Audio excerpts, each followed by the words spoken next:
Yeah, I talk about my cycling career, the good, the bad, and mostly the ugly, you know.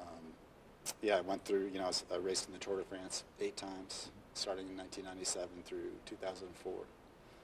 I was a good athlete, a good cyclist, but, unfortunately I saw the dark side of it, you know. I certainly crossed the line, and yeah, there were, I had a lot of deep secrets that I had kept in for a long time, not only about myself, but about the whole sport.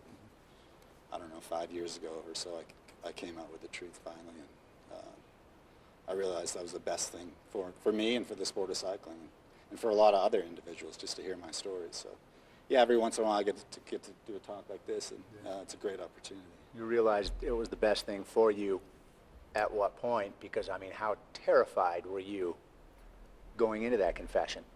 Oh, terrified, yeah. I mean, honestly telling the truth, I mean, I thought about suicide. That's how dark it got, which is insane. But yeah, I mean, I finally coming to the terms with the truth.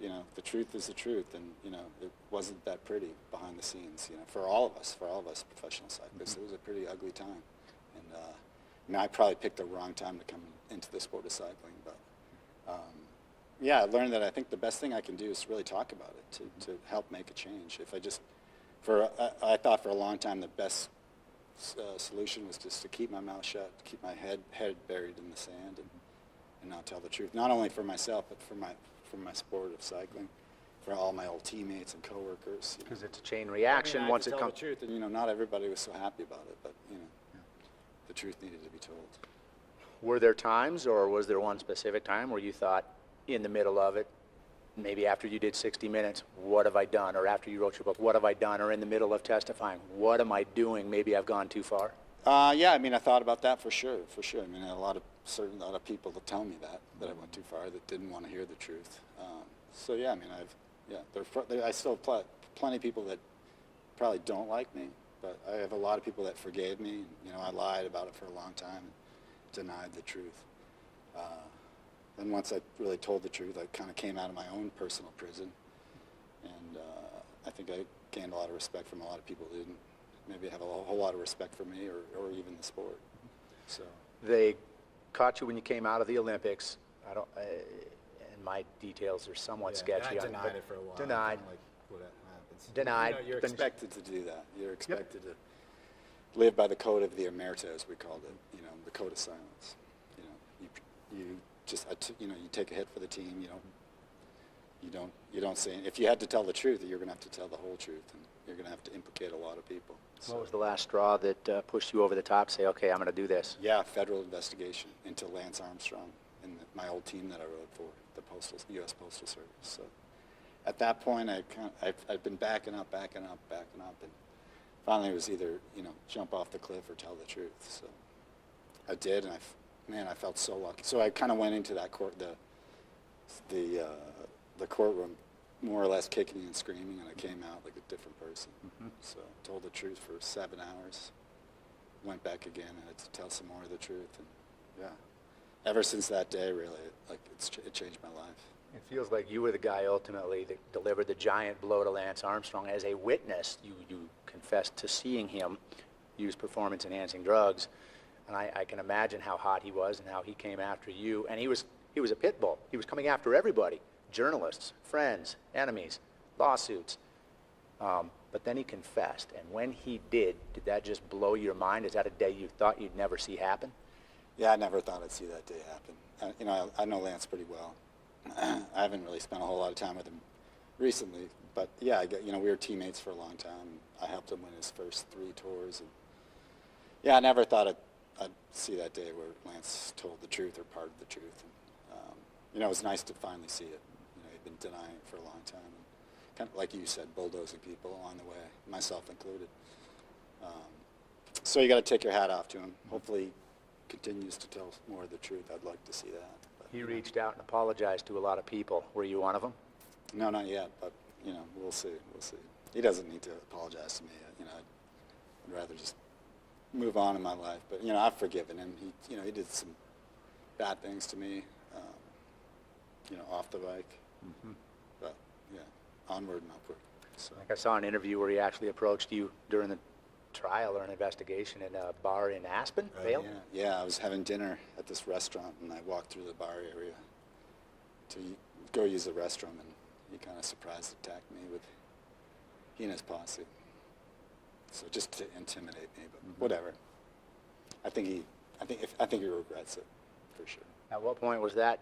That was obviously long before he bailed out and confessed, but that was after you. There was a federal investigation going on, yep. And he didn't appreciate the fact that I was telling the truth. And I think he knew. Yeah, he knew I was telling the truth. And yeah, I wasn't happy about it. Okay. What are you doing now besides living in Montana? You like to ski? You're still cycling somewhat? Yeah, I cycle once in a while. I have a coaching business, so I coach cyclists, triathletes, mountain bikers. I write like training programs for these athletes.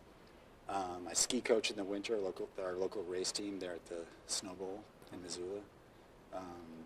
I do a bunch of charity work for multiple sclerosis. I get to do a talk like this every once in a while, which is great. I appreciate it. It's I get nervous. I don't like talking in front of big groups of people. But, I think people appreciate hearing my story. It's not one that I'm super.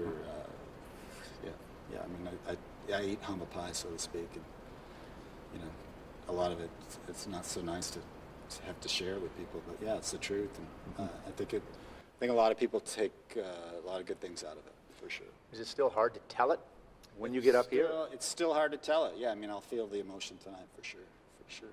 I've forgiven myself and all that, but when I relive the story, it kind of brings you back to that time. Yeah, it was an ugly time. How much still goes on? I know there's an omerta, you said. Does that still exist, in your opinion, or? The omerta exists for sure.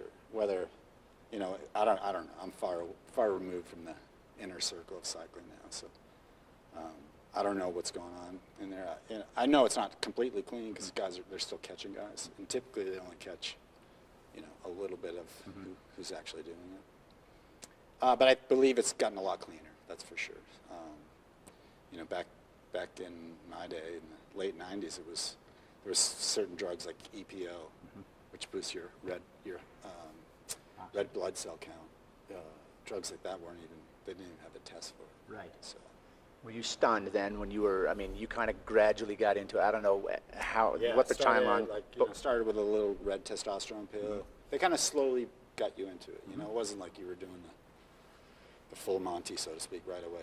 Had I known what that first red testosterone pill was going to lead into, I think I would have been on the first flight back to the U.S. But I had no idea.